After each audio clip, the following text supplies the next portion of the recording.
Petrol অকটেনে Bangladesh স্বয়ংসম্পূর্ণ। সংকট শুরুর পর থেকেই এই ধারণা সামনে এলেও তার সিংহভাগ আসলে নির্ভর আমদানি ব্যবস্থার ওপরে। ফলে গেল এক মাসে অপরিশোধিত তেল আসা কমে যাওয়ায় রিফাইনারি থেকে উৎপাদন কমেছে পণ্য দুটির। অন্যদিকে দেশীয় গ্যাস ক্ষেত্র থেকে কন্ডেনসেটের উৎপাদন কমে যাওয়ায় আগের মতো পাওয়া যাচ্ছে না ওইসব জ্বালানি। সব মিলিয়ে তৈরি হয়েছে এই সংকট। আরও জানাচ্ছেন রাকিব হোসেন। পেট্রোল অকটেনে বাংলাদেশ স্বয়ংসম্পূর্ণ। বছর চারেক আগে এক বক্তব্যে প্রতিষ্ঠিত হয় এমন দাবি, কিন্তু যুদ্ধ শুরু না হতেই কেন উল্টে গেল সেই বাস্তবতা? বর্তমানে পরিস্থিতি এতটাই খারাপ যে দিনের সিংহভাগ সময় চলে যাচ্ছে জ্বালানি সংগ্রহে। যদি উৎপাদন হয়েই থাকে তাহলে আমাদের এত ভোগান্তি কেন? আর যদি সত্যি সংকট না হয়ে থাকে তাহলে কি প্রয়োজন আমার শপিং মল 6টা বাজে বন্ধ করা? কি প্রয়োজন আমার অফিস আদালত 4টা পর্যন্ত বন্ধ করা? অবশ্যই সংকট আছে। হাজার হাজার গাড়ি সিরিয়ালে পড়ে রয়েছে, তেল পায় না অনেকে, আর অনেক পাম্পে দেয় না। ঢাকা সিটির মধ্যে খালি এইটা, আর আপনি ওই কন্টেনারের উল্টা পাশে একটা আছে, ওইটা দিতে পরিবাগে। এইখানকার যে রিজার্ভটা ওটা সব জায়গায় আপনার রেশিও করে ডিস্ট্রিবিউশন করে দেন, তাহলে এইটা 4 ভাগ হয়ে অল্প সময়ে মানুষের কষ্টটা লাঘব হয়ে যাবে। তাহলে সত্যিকারের তথ্যটা কি? বিশ্লেষণ বলছে বর্তমানে দেশে পেট্রোলের বার্ষিক চাহিদা 4.5 লাখ টনের ওপরে।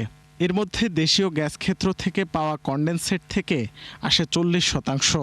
বাকি 60%ই আমদানি ব্যবস্থার উপর নির্ভরশীল, যার বড় অংশ আসে ইস্টার্ন রিফাইনারি থেকে অপরিশোধিত জ্বালানি তেল পরিশোধন করে। কিন্তু গেল এক মাসে ক্রুড আমদানি কমেছে আশঙ্কাজনক হারে। ফলে সেখান থেকে পাওয়া যাচ্ছে না চাহিদা মতো। তাই সংকট দেখা দিয়েছে এই জ্বালানির। বিকল্প বন্দর ব্যবহার করে আমরা আনার চেষ্টা করছি, হরমুজ প্রণালীটা অ্যাভয়েড করে। তাতে দাম হয়তো বেড়ে যাবে, কিন্তু আমার সরবরাহ চ্যানেলটা ঠিক থাকবে। বাট স্টিল সরকার অত্যন্ত সচেতনভাবে সাপ্লাই চেইন ঠিক রেখেছে, এবং এপ্রিল মাসের সাপ্লাই চেইন ঠিক আছে, মার্চ মাসেরটা ঠিক ছিল।